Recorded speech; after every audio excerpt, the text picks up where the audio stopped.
Hello friends, જય શ્રી કૃષ્ણ. સ્વાગત છે તમારું અમારી ચેનલમાં. તો ફ્રેન્ડ્સ, તમને પણ બાજરાના રોટલા ખૂબ જ ભાવે છે પરંતુ બનાવતા નથી ફાવતા, તો નો પ્રોબ્લેમ. આજે હું તમને બાજરાના રોટલી બનાવતા શીખવીશ, જે એકદમ સોફ્ટ સરસ બને છે અને બ્લડ શુગર માટે ઘણા અંશે હેલ્પ પણ કરે છે અને હેલ્ધી છે.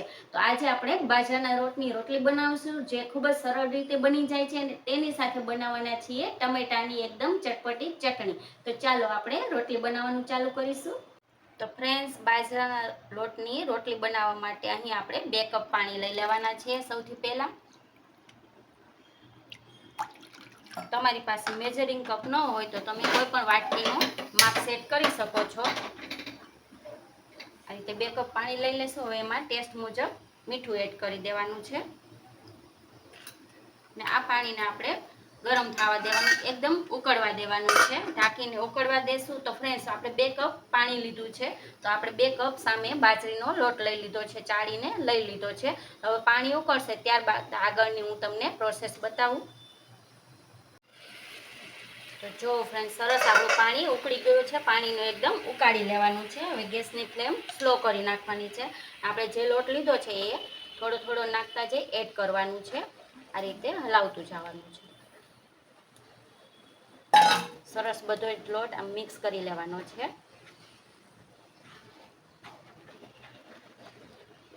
જો પાણી સોસાવા બનશે સરસ. આપણે ગેસની ફ્લેમ અત્યારે સ્લો જ રાખેલી છે. બધું સરસ મિક્સ કરી લેવાનું આ રીતે. સરસ મિક્સ થઈ ગયો છે. જરા પણ ગાંઠ ન રહેવી જોઈએ, એ રીતે હલાવતું રહેવાનું છે. હવે ગેસની ફ્લેમ આપણે બંધ કરી દેશું. જો ફ્રેન્ડ્સ, સરસ લોટ આ રીતે મિક્સ કરી લેવાનો છે. ત્યારબાદ આપણે લોટ સરસ બફાઈ જાય એના માટે ઢાંકણ ઢાંકી અને આપણે એને 2 થી 3 મિનિટ રાખીશું. ત્યારબાદ રોટલી બનાવીશું. તો ફ્રેન્ડ્સ, 2-3 મિનિટ જેવો ટાઈમ થઈ ગયો છે. આ લોટને આ રીતે થોડુંક પાછું હલાવી અને બીજા વાસણમાં આપણે એને કાઢી લેશું. જો લોટ સરસ બફાઈ જાય છે, આવી રીતે ઢાંકીને રાખશો ને 2-3 મિનિટ એટલે સરસ બફાઈ જશે. હવે આ લોટને આપણે કૂણવવાનો છે, જેથી સરસ રોટલી બની શકે. તો એના માટે તમારે 1 ટીસ્પૂન જેટલું ઘી લઈ લેશું. ઘીની જગ્યાએ તેલ પણ લઈ શકો છો.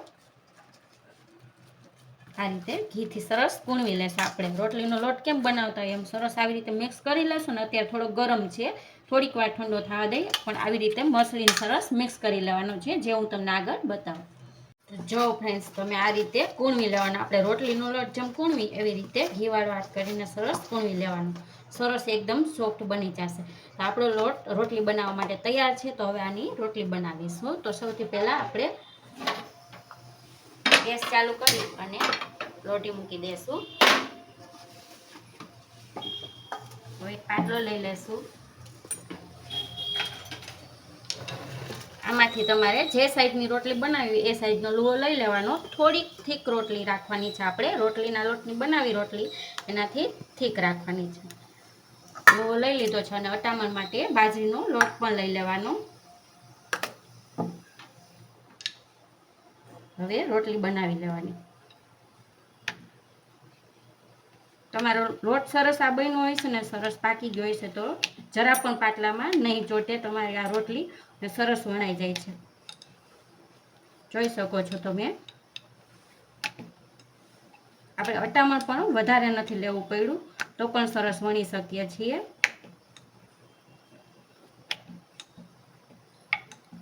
ખાવામાં પણ એટલી જ સરસ સોફ્ટ બને છે, જે આગળ હું તમને બતાવીશ બનાવીને. તો આપણી રોટલી બનીને તૈયાર છે ને લોટી પણ સરસ તપી ગઈ છે. એમાં શેકી લેવાની છે આપણે.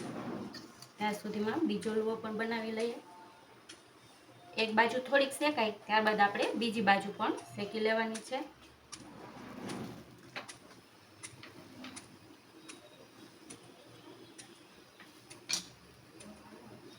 ઉઠલાવી લેશું આ રીતે.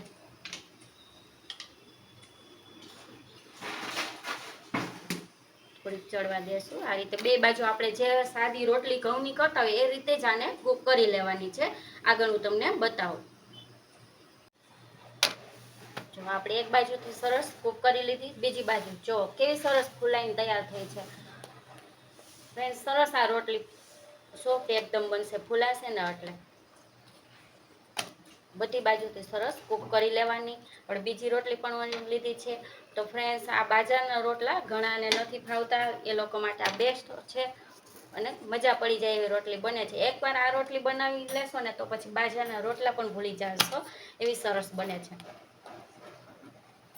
બધી બાજુથી સરસ ચોળી લેવાની છે. જો સરસ થઈ ગઈ છે કૂક. આપણે તો એને એક પ્લેટમાં કાઢી લેશું. ઉપરથી ઘી ચોપડી દેવાનું છે. ઘી બહુ જ સરસ લાગે છે. બાજરાના લોટના રોટલા હોય કે રોટલી હોય, બહુ જ મજા આવે છે. ઘી ચોપડેલું હોય છે. તો આવી રીતે બધી જ રોટલી આપણે બનાવી લેશું. બીજી રોટલી પણ બનાવી લીધી છે, શેકી લેશું. ફ્રેન્ડ્સ, આપણે રોટલી તો સરસ બનાવી લીધી બાજરીની. તો હવે ચટણી બનાવવાના છે ટમેટાની. તો તેના માટે આપણે લેશું એક પેન લઈ લેવાની છે, જોઈ શકો છો. અને ગેસની ફ્લેમ ચાલુ કરી દઈશું ને સ્લો રાખવાની ફ્લેમ. હવે એમાં 1 ટેબલ સ્પૂન જેટલું તેલ આપણે રાખી દઈશું. હવે ટમેટાની ચટણી બનાવી છે એટલે અહીં ટમેટા લઈ લેવાના છે, જેને આ અડધા ફાડા કરી લેવાના છે. આ રીતે પેનમાં ગોઠવી દેવાના છે. અહીં મેં 3 ટમેટા લીધા છે મોટા. હવે એમાં લસણ આપણે એડ કરવાનું છે, જે ટોટલ 8-9 કળી જેટલું છે. એડ કરી દેશું. થોડુંક નિમક એડ કરી દેશું. હવે ઢાંકીને આપણે કૂક કરવા દેશું. 2 બાજુ કૂક કરી લેશું. ત્યારબાદ આગળ હું તમને બતાવું શું કરવાનું છે. તો ફ્રેન્ડ્સ, 1-8 મિનિટ થાય એટલે આ ટમેટાની આપણે સાઈડ ચેન્જ કરી નાખીશું અને પાછું કૂક કરવાનું છે.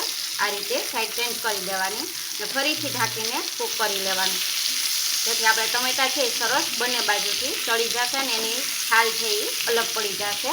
પાછું ઢાંકીને રહેવા દેશું. તો ફ્રેન્ડ્સ, જો આપણે એકવાર હજી સાઈડ ચેન્જ કરી હતી. આપણે એકદમ ટમેટા સોફ્ટ થઈ જાય એટલા કૂક કરવાના છે કે જેથી આસાનીથી એની છાલ આ રીતે નીકળી જાય. આવી રીતે ટમેટાની છાલ આપણે છે ને કાઢી લેવાની છે બધા જ. અને ગેસની ફ્લેમ હવે બંધ કરી દઈશું. સરસ કૂક થઈ ગયા છે આપણા ટમેટા. છાલ કાઢી લેશું ને તો ચટણીમાં સરસ મજા આવશે ચટણી ખાવાની. આ રીતે છાલ કાઢી લેશું.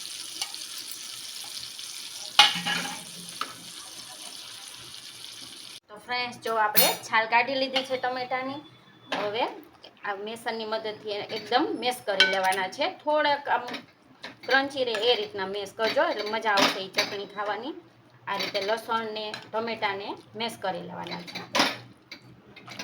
દબાવતું જવાનું એટલે સરસ બધું મિક્સ થઈ જશે. એટલે ટમેટાને પ્રોપર કૂક કરવા જરૂરી છે કે સરસ બધું મિક્સ થઈ જાય. આખું ન રહેવું જોઈએ લસણ ને એ બધું, તો જ એનો ટેસ્ટ સરસ આવે છે. હવે આમાં થોડુંક મસાલા એડ કરશું આપણે. તો આમાં એક નાની ડુંગળી મેં ઝીણી સમારીને લઈ લીધી છે, એ એડ કરી દઈશું. એક મરચું લીધું છે ઝીણું સમારેલું, એ એડ કરી દઈશું. કોથમીર લીધી છે સરસ મજાની, એ તમે જેવી તમને ભાવે એ પ્રમાણે વધારે ઓછી નાખી શકો છો. અને થોડુંક સ્પાઇસી કરવા માટે લાલ મરચું પાવડર પણ એડ કરીશું. 1 ટીસ્પૂન જેટલું એડ કર્યું છે. હવે ધાણા જીરું પાવડર 1 ટીસ્પૂન જેટલું. અને થોડુંક નિમક આપણે બાફવામાં આ કૂક કર્યા ટમેટા ત્યારે પણ નાખ્યું હતું, એટલે ડુંગળીના ભાગમાં થોડુંક નિમક નાખી દેશું. એકદમ ચટપટો ટેસ્ટ આવે એના માટે અડધું લીંબુ પણ એડ કરી દેવાનું છે. આપણે ગેસ બંધ જ છે એ ખાસ યાદ રાખજો. ગેસ બંધ કરીને જ આ બધું કરવાનું છે. હવે બધું જ સરસ આ બધું મિક્સ કરી લેવાનું છે. એટલે આપણે ટમેટાની ચટણી બનીને તૈયાર છે. તો ખૂબ જ ટેસ્ટી બને છે. એકદમ આ શેકું છે આપણે તેલમાં ટમેટા અને લસણ, એટલે એનો ટેસ્ટ અલગ જ આવે છે. જો ફ્રેન્ડ્સ, સરસ મજાની ચટણી બનીને તૈયાર છે. તો હવે એને બાજરીની રોટલી સાથે આપણે સર્વ કરવાના છીએ. તો ફ્રેન્ડ્સ, આપણી સરસ મજાની ચટાકેદાર ટમેટાની ચટણી પણ તૈયાર છે અને બાજરીની રોટલી પણ છે. એકદમ સોફ્ટ બની છે. જો હું તમને તોડીને પણ બતાવું, જાણે ઘઉંના રોટની રોટલી ખાતા હોય એટલી સોફ્ટ બને છે. ઓહ વાહ, આ ચટણી સાથે ખાવાની તો મજા જ પડી જાય એવી બને છે. તો ફ્રેન્ડ્સ, મારી આ રેસીપી તમને ગમી હોય ને તો અમારી આ રેસીપીને લાઇક અને શેર કરી દેજો. ને ચેનલને સબસ્ક્રાઈબ ન કરી હોય તો જરૂરથી સબસ્ક્રાઈબ કરજો. જો કેટલી મસ્ત છે, હું ટેસ્ટ કરીશ. મજા પડી જાય છે. તમે વારે વારે આ ચટણી અને રોટલી બનાવું છું એટલી હું ગેરંટી દઉં છું. તો ફરી મળીશું નવા વિડીયોમાં. Thank you.